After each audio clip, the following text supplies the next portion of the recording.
আলহামদুলিল্লাহ, সব ধরনের জটিলতা কাটিয়ে অবশেষে আগামী 15ই অক্টোবর রোজ মঙ্গলবার প্রচারিত হচ্ছে 2024 সালের এইচএসসি ও সমমানের পরীক্ষার ফলাফল। যেই পরীক্ষার ফলাফলের জন্য শিক্ষার্থী এবং অভিভাবকেরা অধীর আগ্রহ নিয়ে বসে আছো, তোমাদের পরীক্ষার ফলাফল প্রকাশ হবে 15ই অক্টোবর।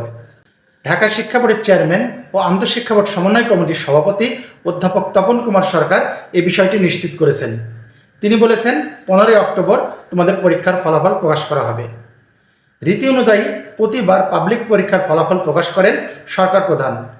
দেশের সরকার প্রধানের উপস্থিতিতে সকল শিক্ষা বোর্ডের চেয়ারম্যানগুলো তাদের স্ব বোর্ডের রেজাল্ট প্রধানের কাছে তুলে দেন এবং সরকার প্রধান সেটি ফলাওভাবে প্রকাশ করে দেয়। তার 1 ঘন্টা পরে সকল শিক্ষার্থী ওয়েবসাইট থেকে এবং স্ব শিক্ষা প্রতিষ্ঠান থেকে তাদের ফলাফলগুলো সংগ্রহ করতে পারে। এবার একটু ব্যতিক্রমভাবে তোমাদের ফলাফল প্রকাশ করা হবে, অর্থাৎ সরকার প্রধানের উপস্থিতিতে না, অনাড়ম্বর আনুষ্ঠানিকতার মাধ্যমে তোমাদের এই পরীক্ষার ফলাফল প্রকাশ করা হবে।